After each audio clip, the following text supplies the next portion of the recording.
আপনারা কিন্তু ইতিমধ্যে জানেন যে বঙ্গোপসাগরে যে লঘুচাপ সৃষ্টি হয়েছিল সেই লঘুচাপ কিন্তু ইতিমধ্যে ঘূর্ণিঝড় রেমালে পরিণত হয়েছে।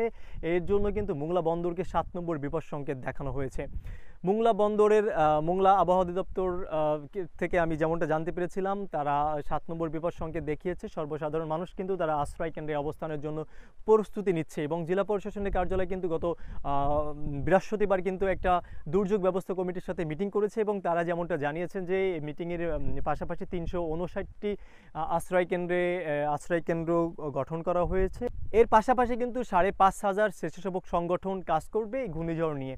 আমি যদি আপনাদের আরেকটু জানিয়ে রাখি, মোংলা বন্দরে কিন্তু সকল ধরনের পণ্য ওঠানামা সম্পূর্ণরূপে বন্ধ রয়েছে এবং যে মোংলা বন্দরে কিন্তু 6টি বিদেশি জাহাজ ঘাঁটি ছিল, এই জাহাজগুলো কিন্তু নিরাপদ দূরত্বে অবস্থান করছে।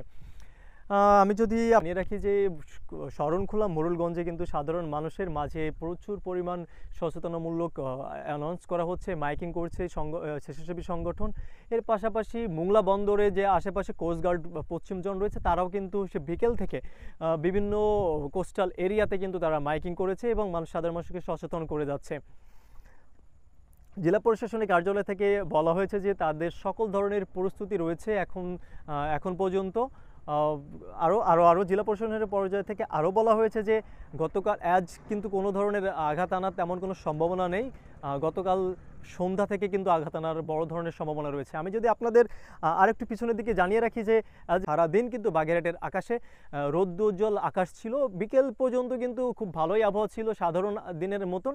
কিন্তু যখন সন্ধ্যা নামার আগ মুহূর্তে কিন্তু আবহাওয়া মোটামুটি একটু ঝড়ো হাওয়া সৃষ্টি হয়, পাশাপাশি বৃষ্টি হয় জেলার বিভিন্ন স্থানে। শেখ আবু তালেব, ঢাকা পোস্ট, বাগেরহাট।